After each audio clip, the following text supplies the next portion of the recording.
Hello friends, ಎಲ್ಲರಿಗೂ ನಮಸ್ಕಾರ. ರೇಖಾ ಅಡುಗೆ ಚಾನಲ್ಗೆ ಸ್ವಾಗತ. ಪ್ಲೀಸ್ ನಮ್ಮ ಚಾನಲ್ನ ಸಬ್ಸ್ಕ್ರೈಬ್ ಮಾಡಿ, ಹಾಗೆ ಪಕ್ಕದಲ್ಲಿರೋ ಬೆಲ್ಲೈಕನ್ ಕೂಡ ಕ್ಲಿಕ್ ಮಾಡ್ಕೊಳ್ಳಿ. ಇವತ್ತು ನಾನು ಮಾಡ್ತಾರಂಥ ರೆಸಿಪಿ ಕ್ವಿಕ್ಕಾಗಿ ಈಸಿಯಾಗಿ ಒಂದು ಟೇಸ್ಟಿಯಾಗಿ ದೋಸೆ ರೆಸಿಪಿ ತೋರಿಸ್ಕೊಡ್ತೀನಿ. ಆಲ್ರೆಡಿ ನಾನು ತುಂಬ ವೆರೈಟಿ ದೋಸೆ ಮಾಡಿದ್ದೀನಿ, ಆದರೆ ಈ ದೋಸೆನ ನೀವು 10 ನಿಮಿಷದಲ್ಲಿ ಮಾಡ್ಕೋಬೋದು. ಇದು ಮಾಡೋದು ಸುಲಭ. ಇದಕ್ಕೆ ಬೇಕಾಗೋ ಇಂಗ್ರೀಡಿಯೆಂಟ್ಸು ಇಲ್ಲಿ 1 ಕಪ್ ಆಗೋಷ್ಟು ನಾರ್ಮಲ್ ಅಕ್ಕಿ ಹಿಟ್ಟು ತೆಗೆದಿಟ್ಕೊಂಡಿದ್ದೀನಿ. 1 ಕಪ್ ಅಕ್ಕಿ ಹಿಟ್ಟಿಗೆ ಅರ್ಧ ಕಪ್ ಆಗೋಷ್ಟು ರವೆ ತೆಗೆದಿಟ್ಕೊಂಡಿದ್ದೀನಿ, ಉಪ್ಪಿಟ್ಟಿನ ರವೆ. ಅರ್ಧ ಕಪ್ ಆಗೋಷ್ಟು ಮೊಸರು ತಗೊಂಡಿದ್ದೀನಿ. ಒಂದು ಈರುಳ್ಳಿನ ಚಿಕ್ಕದಾಗಿ ಕಟ್ ಮಾಡಿ ಇಟ್ಕೊಂಡಿದ್ದೀನಿ, ಚಿಕ್ಕದಾಗಿ. ಕೊತ್ತಂಬರಿ ಒಂದು ಸ್ವಲ್ಪ ಕಟ್ ಮಾಡಿರೋದು. ಒಂದು ಹಸಿರುಮೆಣಸಿನಕಾಯಿನ ಕಟ್ ಮಾಡಿ ಇಟ್ಕೊಂಡಿದ್ದೀನಿ. ಮತ್ತು ಇಲ್ಲಿ ಈನೋ ಪೌಡರ್ ತಗೊಂಡಿದ್ದೀನಿ, ಈನೋ ಸೋಡಾ ಅಂತಾರೆ, ಅದೊಂದು 1/4 ಟೀ ಸ್ಪೂನ್ ಆಗೋಷ್ಟು ತೆಗೆದಿಟ್ಕೊಂಡಿದ್ದೀನಿ. ಮತ್ತು ರುಚಿಗೆ ತಕ್ಕಷ್ಟು ಉಪ್ಪು, ಮಾಡೋದಕ್ಕೆ ಎಣ್ಣೆ. ಈಗ ಯಾವ ರೀತಿ ಮಾಡೋದಂತ ನೋಡೋಣ. ಮೊದಲಿಗೆ ಒಂದು ಪಾತ್ರೆಗೆ ಅಕ್ಕಿ ಹಿಟ್ಟು ಹಾಕ್ಕೊತಾ ಇದ್ದೀನಿ. ಅಕ್ಕಿ ಹಿಟ್ಟು ನೀವು ಮನೇಲಿರೋ ಅಕ್ಕಿ ಹಿಟ್ಟಿದ್ರೂ ಹಾಕ್ಕೊಬೋದು, ಇಲ್ಲ ಅಂಗಡಿದಾದ್ರೂ ಹಾಕ್ಕೊಬೋದು. ನಾನು ಅಂಗಡಿದೇ ಯೂಸ್ ಮಾಡ್ತಾ ಇರೋದು. ಇದಕ್ಕೆ ಉಪ್ಪಿಟ್ಟಿನ ರವೆ ಅಂದರೆ ಬಾಂಬೆ ರವೆ ಅಂತಾರಲ್ಲ ಅದು. ಸೊ ಅದು ಅರ್ಧ ಕಪ್ ಆಗೋಷ್ಟು. 1 ಕಪ್ ಅಕ್ಕಿ ಹಿಟ್ಟಿಗೆ ಅರ್ಧ ಕಪ್ ರವೆ, ಅರ್ಧ ಕಪ್ ಮೊಸರು, ಈರುಳ್ಳಿ, ಹಸಿಮೆಣಸಿನ್ಕಾಯಿ, ಕೊತ್ತಂಬರಿ ಹಾಕ್ಕೊತಾ ಇದ್ದೀನಿ.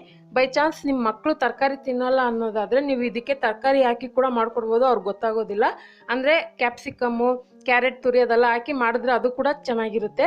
ಸೊ ಅದೆಲ್ಲ ಹಾಕ್ಕೊಂಡು ಒಂಚೂರು ಉಪ್ಪು ಹಾಕ್ಕೊಂಡು ಚೆನ್ನಾಗಿ ಮಿಕ್ಸ್ ಮಾಡ್ಕೊತಾ ಇದ್ದೀನಿ. ಇದಕ್ಕೆ ಮೊಸರು ಹಾಕ್ಕೊತಾ ಇದ್ದೀನಿ.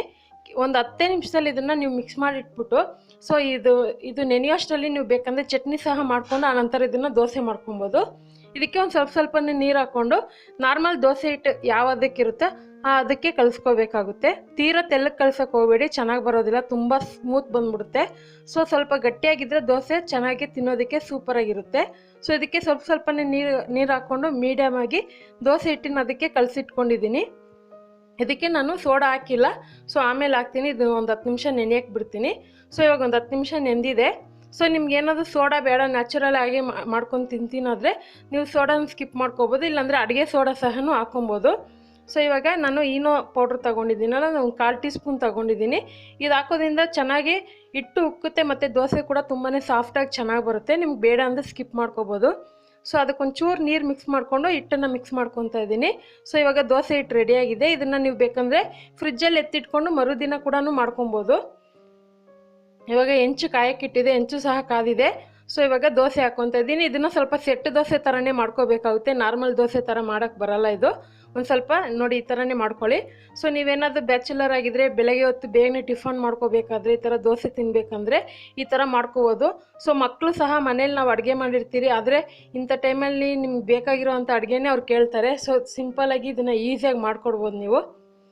ಸೊ ನೋಡಿ ಇವಾಗ ಈ ಥರ 2 ಕಡೆ ಬೇಯಿಸ್ಕೊತಾ ಇದ್ದೀನಿ. ತಿನ್ನೋಕ್ಕಂತೂ ತುಂಬಾ ಚೆನ್ನಾಗಿರುತ್ತೆ. ಹಾಗೆ ಈ ದೋಸೆ ಜೊತೆಗೆ ನಿಮ್ಗೆ ಇಷ್ಟವಾದಂಥ ಚಟ್ನಿ, ಸಾಂಬಾರು, ಪಲ್ಯ ಕಾಂಬಿನೇಷನ್ ಸೂಪರಾಗಿರುತ್ತೆ. ಸೊ ಬೆಳಗ್ಗೆ ಹೊತ್ತು ಮಕ್ಕಳಿಗಂತೂ ಬೇಗನೆ ಮಾಡಿಕೊಡ್ಬೋದು. ಸೊ ಖಂಡಿತ ಇವತ್ತು ಮಾಡಿರೋಂಥ ಒಂದು ಸಿಂಪಲ್ ದೋಸೆ ರೆಸಿಪಿ ನಿಮಗೆಲ್ಲ ಇಷ್ಟ ಆಗಿದ್ದರೆ ನೀವು ಸಹ ಇದೇ ಅಳತೆ ಪ್ರಕಾರ ಮಾಡಿ ನಿಮಗೆ ಯಾವ ರೀತಿ ಬಂತು ಅನ್ನೋದನ್ನ ಕಮೆಂಟ್ ಮೂಲಕ ತಿಳಿಸಿ. ಹಾಗೆ ಮತ್ತಷ್ಟು ಈಸಿ ರೆಸಿಪಿಗೋಸ್ಕರ ರೇಖಾ ಅಡುಗೆ ಚಾನಲ್ನ ಸಬ್ಸ್ಕ್ರೈಬ್ ಮಾಡಿ, ಪ್ಲೀಸ್ ಲೈಕ್ ಮಾಡಿ, ಫ್ಯಾಮಿಲಿ ಫ್ರೆಂಡ್ಸ್ಗೆ ಶೇರ್ ಮಾಡಿ. ಈ ವಿಡಿಯೋ ನೋಡೋದಕ್ಕಾಗಿ ಎಲ್ಲರಿಗೂ ಧನ್ಯವಾದಗಳು.